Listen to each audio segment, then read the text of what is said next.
Am I being unreasonably wrong for telling my mom and sister the best help they can give is to shut the F up? My wife gave birth to our son 6 weeks ago. He's healthy and doing great. My wife is doing okay. Physically, she's pretty much fine, but emotionally, she is fragile right now. She's dealing with some anxiety, post baby, some other mental health problems she had from before pregnancy. She has worked on them in therapy, but the pregnancy and hormones have flared up some stuff on her. She's also disappointed she couldn't breastfeed. She didn't try to, but that was in her best interest not to. And her reasons are not something she shares openly, but I'm aware, and so are her family who know her history. But she grew up in a home where the women breastfed. And while they understand, my mom and sister are also very pro breastfeeding, like militant about it. I warned them before my wife gave birth that they were not to try and pressure her or give her helpful tips about it when it was not happening.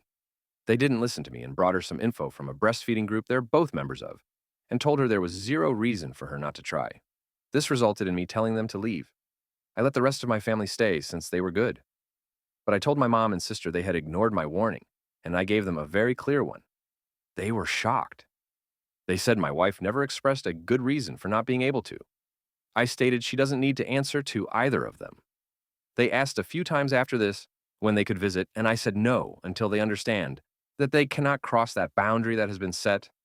They brought me into a group call a few days ago and told me they want to come see us, and I asked if they were going to respect the boundary. They told me they just want to help. I told them the best help they can give is to shut the F up and be supportive of what she's doing. I said otherwise their help is not needed and would not be helpful in any way. They accused me of being too harsh and disrespectful in the way I was talking to them, and they feel like they're being punished for looking out for my wife and my son's best interests. I said, they're not doing that. They're doing what they think is best, even after everything I said to them. So they're angry. I told them to shut the F up. Am I being unreasonably harsh towards them? What should I do now? Like, share, and subscribe for more amazing stories. Keep watching.